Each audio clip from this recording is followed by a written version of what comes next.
Hey, quick video. I just moved into a new place on the water here. Absolutely breathtaking views. Super grateful and fortunate. Hey, I'm sitting here. I just had a student of mine text me a question that they had. A brand new agent in the business. I'm in the middle of unpacking right now. Brand new house we just moved into on the water. And I wanted to address this question immediately because speed in business is the absolute most important thing. And if you're not moving at lightning speed, somebody's just going to beat you.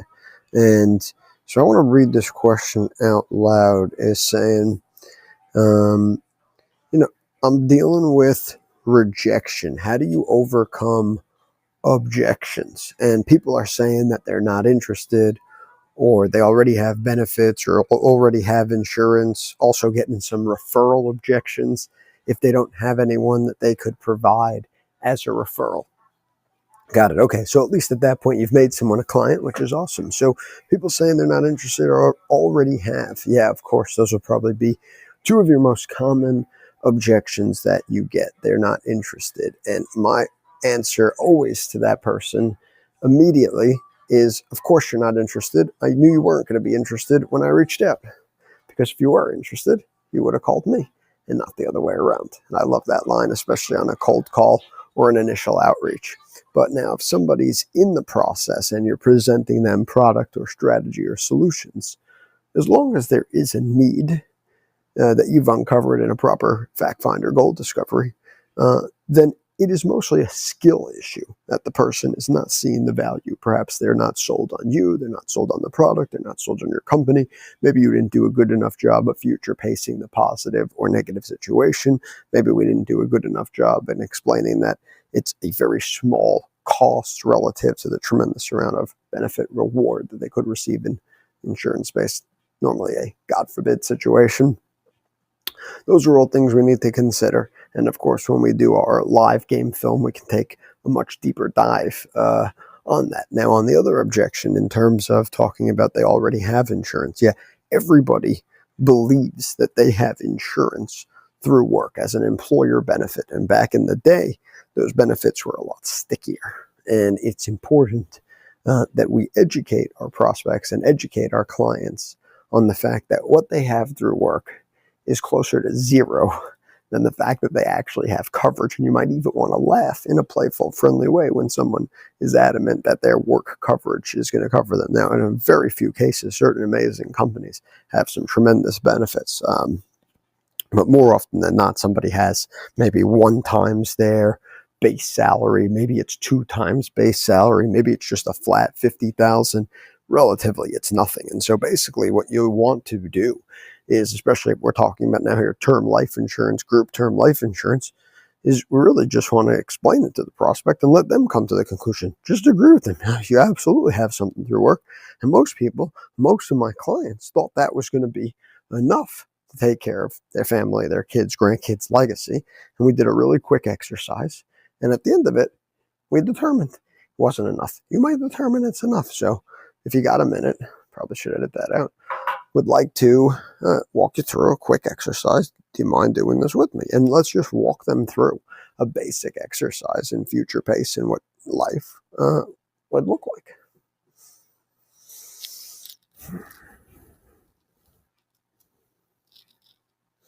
And I think what you really want to do is help them create a really clear picture. And I bet you we can have ChatGPT come up with something pretty quickly.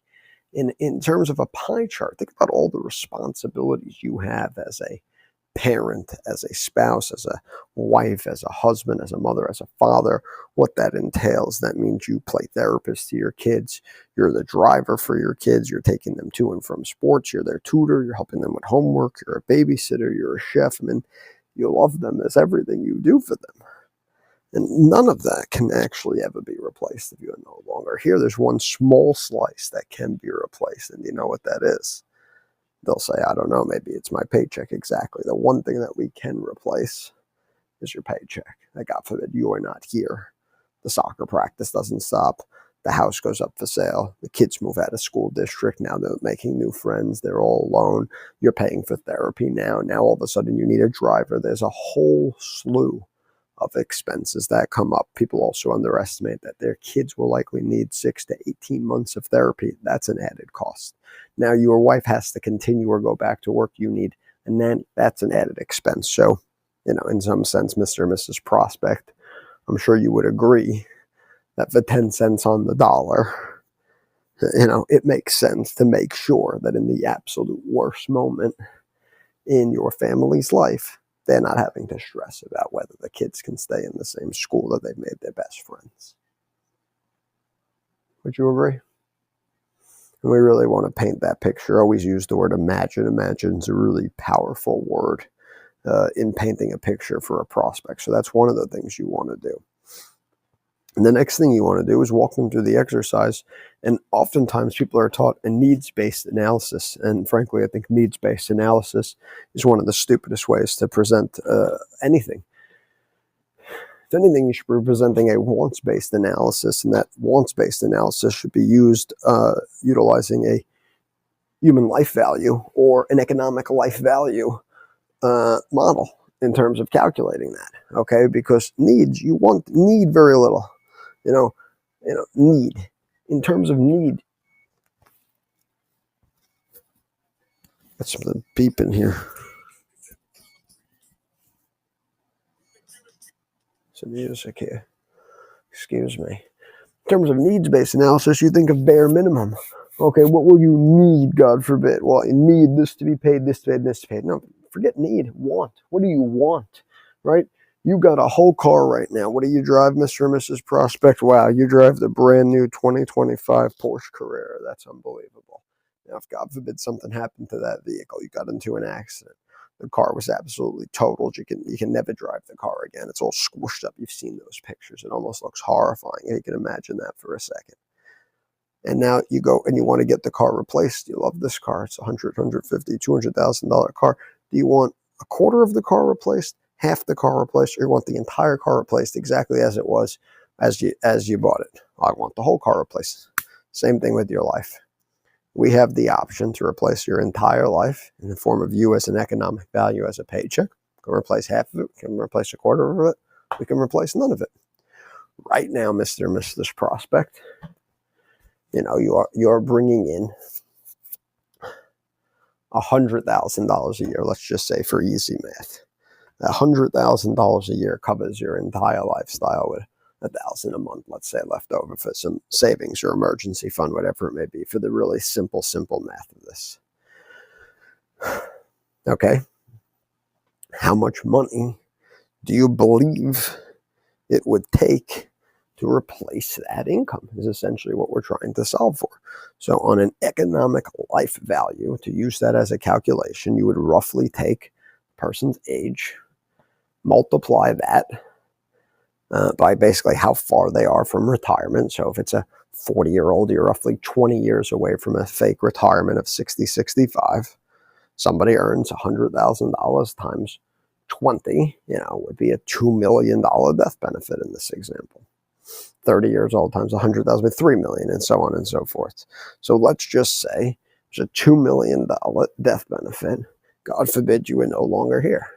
So if you took $2 million, okay, and what's the safest amount of money, basically, somebody who would invest this could get, year over year, regardless of what's going on in the environment, you'd be able to generate, using a 4% rule, just as a basic rule, you'd be able to take approximately $80,000 off of that, and that'll be on a pre-tax basis.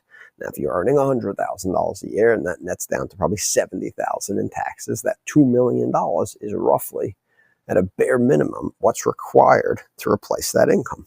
And we just determined that that is the optimal situation. That is the best case scenario. That is, you drive a Porsche, you replace it. Excuse me. You drive a Porsche, you replace it with a Porsche. And that's the best case scenario. And that's the same situation you want to present in front of the prospect in terms of reframing them thinking from a needs-based analysis to a wants-based analysis, and at a bare minimum, what their actual human life value is. What are they in present-day value based on, what their future earnings are relative to the age of retirement. Okay, so now when we look at that, in that situation, Mr. Prospect, please tell me how you believe the $50,000 that your company gives you will sustain your family for the rest of the time on earth. And if you can show me how to make that one happen, I'll quit my job and come work for you. Okay, so you really want to just get into the situation. They're like, I'm not interested. You got to break that. It's a smokescreen objection. Get them to do an exercise, get their guard down, have real meaningful conversations. You'll get people to buy boatloads of life insurance, and they'll be thanking you for it, and they'll be referring you to everybody you know. And we'll get to that referral objection in a minute.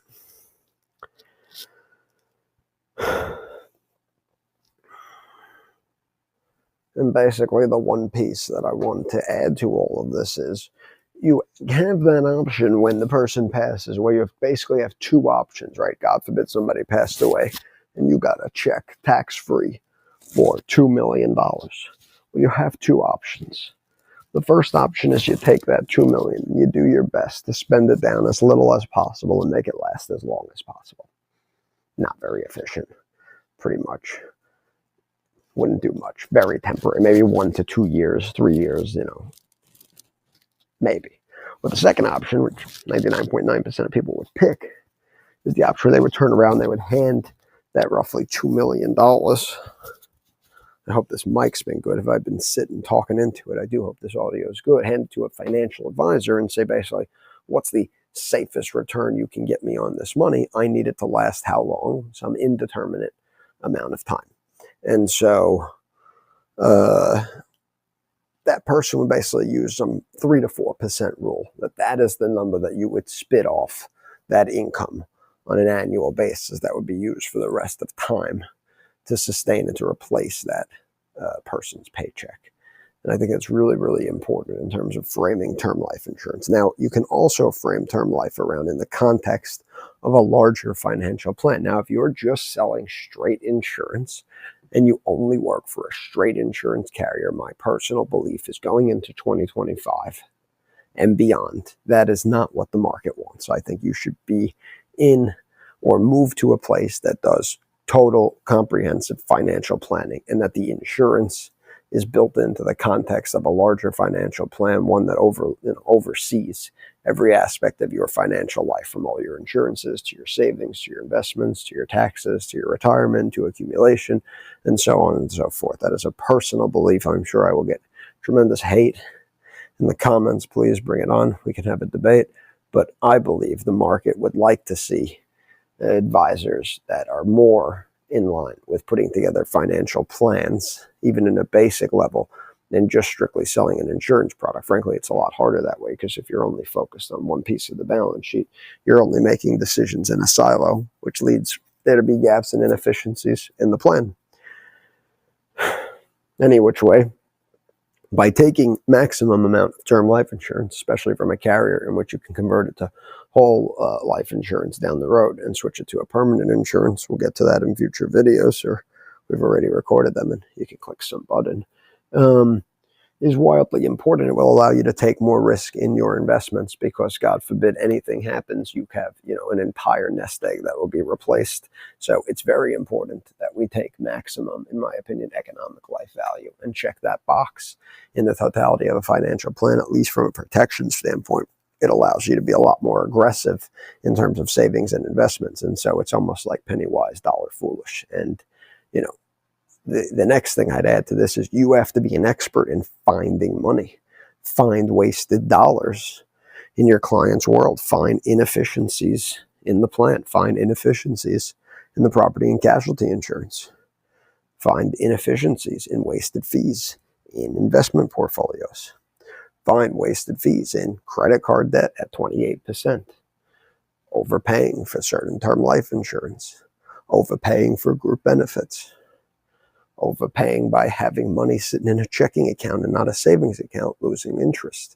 Overpaying for trades online. I could go on and on forever, but you should be doing a full breakdown of your client's expenses to find inefficiencies. Where are they wasting money that they don't want to be wasting, and implementing savings systems that would capture more of their savings right from the top. Most Americans are bad savers. So if you think about the benefit of taking somebody from a 5% savings rate to a 20% savings rate, and you can help someone, let's just call it, save an extra $15,000 a year, I don't think it would be a fair objection that they can't afford the $82 a month term life payment that you've now just created money that they didn't know exist out of thin air. So price should never be an objection. I'm not interested should not be an objection, right? Those are oftentimes smokescreen objections. And so we can continue deeper and deeper into term and whole life, but especially how to position it. It is one of the great assets in the world. You are buying a tremendous amount of money at a discount, and in the 1% chance it happens,